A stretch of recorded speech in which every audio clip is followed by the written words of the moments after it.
Paano mag-improve ng English para sa call center?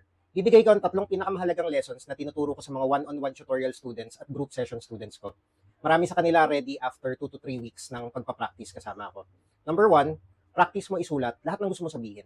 Kung meron kang guide, makikita mo kung ano yung kailangan mong i-improve.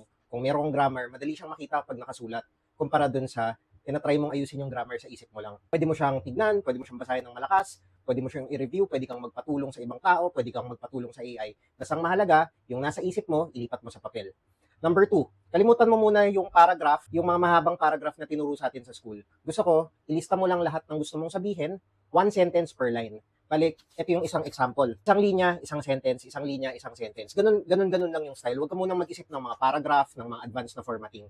Tapos, number 3, pag nagsulat ka ng sentence, maganda dito maliit lang yung papel, maiksi lang dapat yung sentence na isulat mo. Gusto kong gawin mo, one idea per sentence. Huwag mong pagkasyahin lahat ng gusto mong sabihin sa isang sentence. Bali, isang sentence lang, isang line. So for example, yung intro ko, di ba, my name is Kevin, isang line lang yun, isang sentence lang yun. I live in Parañaque, isang line, isang sentence. I used to work in sales, titigil na ako dun sa sales. Isang line, isang sentence. I'm responsible for reaching out to new clients. Isang line, isang sentence. Ganun lang yung style. Huwag ka maggagawa ng sentence na maraming end, tapos pahaba ng pahaba. Pag yung sentence mo lumalampas na ng isang linya, ibig sabihin kailangan mo nang maghinay-hinay at magputol ng sentence. So tandaan mo, practice mo yung isulat lahat ng gusto mo sabihin. Kalimutan mo muna yung mga paragraphs, one sentence per line, at number 3, maiksi dapat yung mga sentence mo.